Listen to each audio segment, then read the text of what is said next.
আমাকে তো তাড়াতাড়ি করে বাসায় চলে যেতে লাগবে। আরে কি ব্যাপার, ওইটা আবার কি ফল? ওইটা ফল তো আমাকে যেমন করে হোক খেতেই লাগবে। তাড়াতাড়ি ফলটা পেরে দেখি। আরে রাজু কি করতেছিস? আরে আপু ফলটা পারতেছি। এটা ফল এখনো কিছুই হয়নি, তুই এটা পেরে কি করবি? এটা ফল খেলে তোর আবার অসুখ হবে। ও আচ্ছা আপু ঠিক আছে, আমি তাহলে চলে যাই। আচ্ছা ঠিক আছে। আরে দাঁড়া দাঁড়া, কি হলো আপু? দাঁড়া, তোর জন্য আমি নিয়ে আসতেছি। আচ্ছা আপু ঠিক আছে। আরে বাহ, এখানে তো অনেকগুলো ফল দেখতেছি, এগুলো তো খেতে অনেক স্বাদই করবে। এই ফলটা তো দেখতেছি আরো ভালো। আরে রাজু এই যে নে, তোর জন্য আমি নিয়ে আসছি পাকা আম। আচ্ছা আপু ধন্যবাদ তোমাকে। আচ্ছা ঠিক আছে টাটা।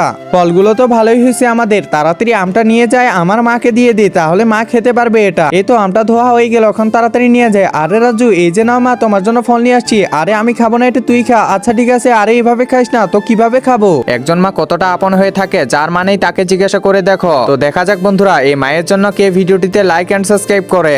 আর যারা মাকে ভালোবাসো না তারা ভিডিওটি থেকে দূরে থাকো। তারা তোকে কেটে দিচ্ছি। এই তো আমটাকে কেটে নিলাম, এরপর এই পাশে একটু একটু করে কাটতে লাগবে। এবার এই পাশে কাটতে লাগবে। এবার একটু চাপ দিলে অনেক সুন্দর হয়ে যাবে। এখন খেয়ে দেখ। আরে বাহ, সত্যি মা অনেক স্বাদ করতেছি, তাই না কি রে?